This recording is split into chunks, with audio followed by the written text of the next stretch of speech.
तो मूवी का स्टार्ट बहुत ही इमोशनल सीन से होता है, जहाँ पर हम एक ऐसी औरत को देखते हैं जो कि कैंसर की पेशेंट होती है। उसके साथ उसका बेटा भी खड़ा होता है, जो कि अपनी मदर को ऐसी हालत में देख के काफी रो रहा होता है। उसका नाम पीटर होता है। जल्द ही उस औरत की यानी पीटर की मदर की डेथ हो जाती है, तो पीटर काफी टूट जाता है और रोता रोता उस हॉस्पिटल से बाहर एक ग्राउंड में आकर बैठ जाता है। तभी उसके सामने एक बहुत बड़ी स्पेसशिप आती है, जिसमें से कुछ हंटर्स निकलते हैं।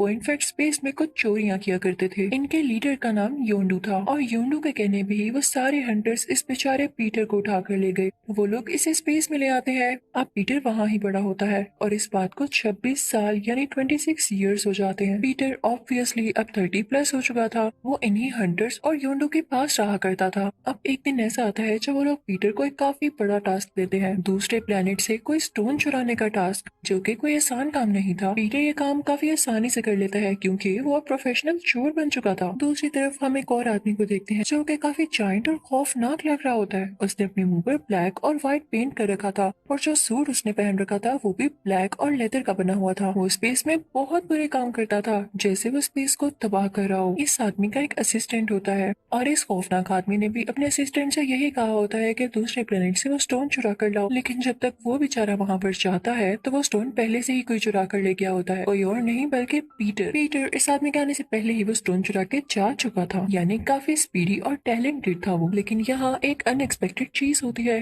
पीटर उस स्टोन को जाकर योंडू को नहीं देता, बल्कि वो स्टोन अपने पास रख लेता है और वहाँ से चला जाता है। योंडू जब उसे वापस बुलाता है, तो वो साफ साफ मना कर देता है। अब वो उसे कहता है कि पीटर, तुम याद रखना, तुम पछताओगे। और इसी के साथ ही वो हर जगह अनाउंस कर देता है कि जो पीटर को मेरे पास लाएगा, मैं उसे बहुत ज्यादा इनाम दूंगा, यानी मैं उसे काफी अच्छा रिवॉर्ड दूंगा। अब यहीं से सारा एडवेंचर शुरू होना था, जब सब लोगों ने पीटर के पीछे लग जाना था। एक तो ये कि उसके पास स्टोन था, दूसरा ये कि उसको पकड़वा कर उन लोगों को रिवॉर्ड मिल सकता था। अब सीन चेंज होता है और हम एक कैरेक्टर को देखते हैं, जो कि मार्वल सीरीज का एक ब्लू कलर का और जायंट कैरेक्टर है। उसका नाम थैनोस होता है। वो अपनी दो बेटियों से बात कर रहा होता है। एक म्यूटेंट रोबोट होती है और एक कोई क्रिएचर होती है, यानी ये दोनों ही इंसान नहीं थी। अब थैनोस अपनी बेटियों से कहता है कि जाओ तुम लोग और पीटर से वो स्टोन लेकर आओ। अब इस मूवी में हमें दो एम्पायर्स दिखाए गए हैं। जो पहला एम्पायर होता है वो बेटर होता है योंडू की ऑफर को पाने के लिए, यानी वो लोग पीटर से वो स्टोन चुरा कर योंडू को देना चाहते थे और उससे कई ज्यादा पैसे लेना चाहते थे। लेकिन जब उस एम्पायर की पुलिस ये देखती है कि इन लोगों ने तो पूरे शहर में तबाही मचा दी है, क्योंकि पूरे शहर में काफी हलचल हो रही थी। हर तरफ ये फैल गया था कि पीटर यहाँ पर है और सारे लोग पीटर को पकड़ने की कोशिश कर रहे थे, तो पुलिस फौरन से पीटर को अरेस्ट कर लेती है, साथ में उस क्रिएचर को भी, जो कि इसका स्टोन लेकर भागी। और उन दोनों कैरेक्टर्स यानी रकून, उस ब्लैक सूट वाले आदमी ने ही थैनोस से कहा था कि अपनी बेटियों को पीटर के पास भेजो ताकि उससे वो स्टोन छीन ले। लेकिन ड्रैक्स जब उस क्रिएचर को देखता है तो उसे काफी गुस्सा आया होता है। वो उसे गले से पकड़ लेता है।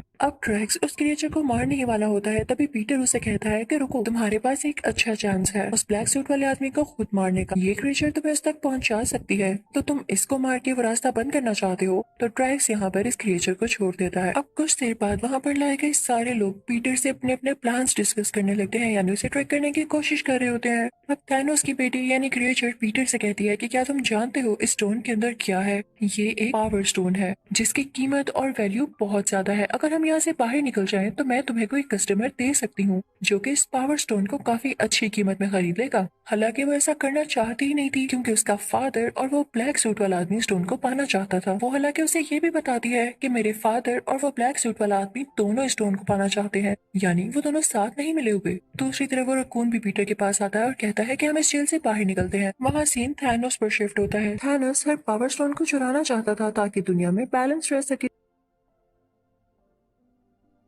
अब हम पीटर और वहाँ बाकी लोगों को देखते हैं। उनमें ट्रैक्स भी होता है। वो लोग जहाज में कहीं जा रहे होते हैं। अब वो लोग उस आदमी के पास पहुंच जाते हैं, जिसके बारे में उस थैनोस की बेटी ने बताया था कि मेरे पास एक कस्टमर है जो कि पावर स्टोन को खरीद कर तुम्हें बहुत सारे पैसे दे सकता है। वाकई में ऐसे होता है। वो पावर स्टोन को पाना चाहता था, और जब वो स्टोन को खोल कर देखता है तो वाकई उसके अंदर इन्फिनिटी स्टोन होता है, यानी पावर स्टोन। उसे देख कर काफी खुश हो जाता है। वहाँ पर उन सबको ये पता चलता है कि पावर स्टोन काफी खतरनाक है, क्योंकि इसको यूज करके किसी भी गैलेक्सी और किसी भी स्पेस के हिस्से को तबाह किया जा सकता है। अब जब उनका कस्टमर इस पावर स्टोन की टेस्टिंग कर रहा होता है, तभी वहां पर उसकी एक एम्प्लॉय आती है और उस पावर स्टोन को चुराने की कोशिश करती है, लेकिन जैसे ही उसे हाथ लगाती है तो वो मर जाती है। वहां पर काफी बड़ा ब्लास्ट होता है। तभी वहां पर वो ब्लैक सूट वाला आदमी भी आ जाता है और ड्रैक्स और उसकी काफी लड़ाई होने लगती है, क्योंकि दोनों एक दूसरे से काफी नफरत किया करते थे। लेकिन वो ब्लैक सूट वाला आदमी काफी पावरफुल होता है और वो ड्रैक्स को दूर फेंक देता है। उसके साथ उसके कुछ साथी भी होते हैं और थैनोस की दूसरी बेटी भी, यानी वो म्यूटेंट रोबोट। अब ये सारे लोग पीटर से मिलना चाहते थे, तो वो उसके पीछे लग जाते हैं। अब दूसरी तरफ स्पेसशिप में हम देखते हैं कि पीटर और थैनोस की दूसरी बेटी होती है, यानी वही क्रिएचर। वहाँ पर वो म्यूटेंट रोबोट आकर अपनी स्पेसशिप से उन लोगों पर अटैक कर देती है और अपनी ही बहन को जख्मी कर देती है। पीटर फौरन से जाके उस लड़की को बचाता है, यानी थैनोस की क्रिएचर बेटी को।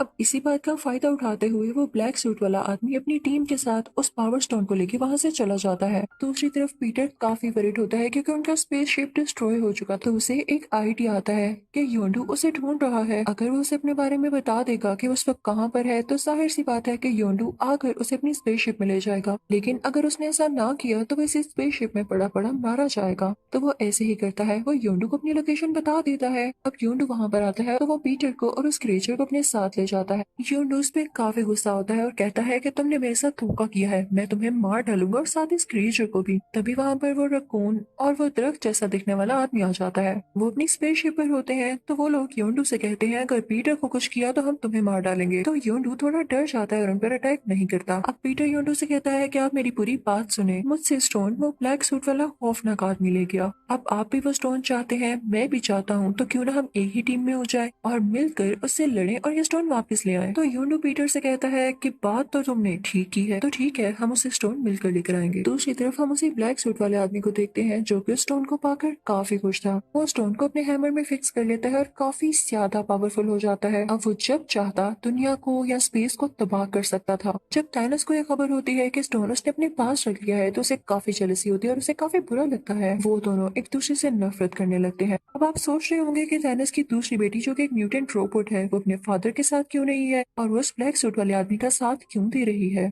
वो इसलिए क्योंकि थानोस का बिहेवियर अपनी म्यूटेंट रोबोट बेटी के लिए बिल्कुल भी ठीक नहीं था। जब उसने ये देखा कि ब्लैक सूट वाले आदमी के पास पावर आने वाली है, तो वो उसके साथ हो ली। दूसरी तरफ थानोस की वो बेटी, जो कि एक क्रिएचर थी, वो यह हरगिज़ नहीं चाहती थी कि दुनिया या स्पेस तबाह हो, क्योंकि पीटर एक अच्छा इंसान था और उसका भी दिल अच्छा था, तो वो पीटर के साथ हो लेती है। अब थानोस बेचारा अकेला रह गया था। अब वो ब्लैक सूट वाला आदमी काफी बुरी हरकत करने वाला था। जैसे कि मैंने आपको बताया कि वो दूसरे एम्पायर से नफरत करता था, उसे तबाह करना चाहता था, और अब तो उसके हाथ में ये पावर स्टोन था, तो वो जब चाहता उस एम्पायर को खत्म कर सकता था, और आज वो ऐसा ही करने जा रहा था। अब वो ब्लैक सूट वाला आदमी पूरी टीम के साथ दूसरे एम्पायर में पहुंच जाता है, लेकिन जब उस एम्पायर की पुलिस को खबर होती है, तो वो एक लेयर बना देती है, एक ऐसी शील्ड जिससे उस ब्लैक सूट वाले आदमी का स्पेसशिप गुजर न पाए। लेकिन वो आदमी काफी पावरफुल हो चुका था और उसके पास तो पावर स्टोन भी था, तो वो उस शील्ड को तबाह कर देता है और वहाँ अंदर चला जाता है। वहाँ जाकर वो पीटर की टीम से भी मिलता है। अब यहाँ थैनोस की दोनों बेटियों में लड़ाई होने लगती है, क्योंकि एक पीटर की टीम में थी और एक उस बुरे आदमी की टीम में। दोनों में काफी फाइट होती है और दूसरी तरफ उस ब्लैक सूट वाले आदमी में और ट्रैक्स में भी काफी फाइट होती है। लेकिन क्योंकि वो बुरा आदमी अब काफी ज्यादा पावरफुल था, तो वो ट्रैक्स को भी हरा देता है। अब वो बुरा आदमी ट्रैक्स को मारने ही वाला होता है, तभी वहाँ पर जैसे एक मिरेकल हो जाता है। वो रकून और वुड जैसा दिखने वाला आदमी अपनी स्पेसशिप में आते हैं और उस ब्लैक सूट वाले आदमी के स्पेसशिप में अपनी स्पेसशिप एंटर कर देते हैं, जिससे वहाँ पर काफी बड़ा ब्लास्ट होता है।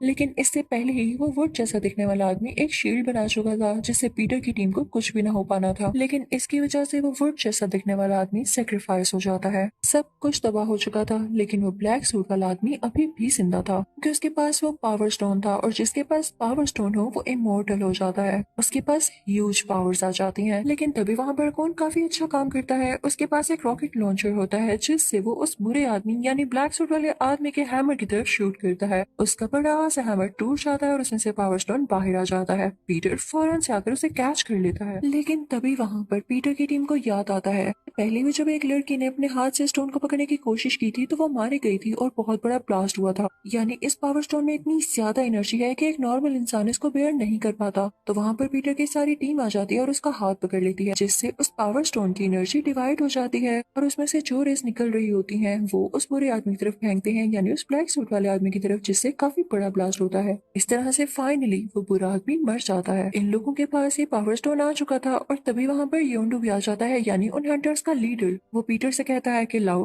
दो अब मुझे ये स्टोन, लेकिन उसने तो पीटर की कोई हेल्प ही नहीं की होती। तो पीटर उसे पहले स्टोन तो पकड़ा देता है। वो बेचारा भी काफी खुश होता है कि शायद मुझे स्टोन मिल गया, लेकिन जब उसे खोल के देखता है तो उसके अंदर पावर स्टोन नहीं बल्कि टॉय होता है। तो पीटर उसे कहता है कि मैं तुम्हें क्यों दूंगा भला। वो फौरन वहां से इस अच्छे एम्पायर की पुलिस के पास जाता है और उनको ये स्टोन दे देता है। पुलिस उनसे काफी खुश होती है और उनसे कहती है कि हमें ये लगा था कि तुम लोग बुरे लोग हो, लेकिन तुम लोग काफी अच्छे हो, तुमने ये स्टोन की प्रोटेक्शन की। उन सबको ये टाइटल मिलता है गार्डियंस ऑफ द गैलेक्सी, यानी गैलेक्सी की हिफाजत करने वाले, उसको प्रोटेक्ट करने वाले। और सिर्फ पीटर को एक टाइटल मिलता है स्टार लॉर्ड। उन लोगों को गिफ्ट में एक स्पेसशिप भी मिलता है। इसी के साथ गार्डियंस ऑफ द गैलेक्सी का पार्ट 1 यही खत्म होता है। अब मैं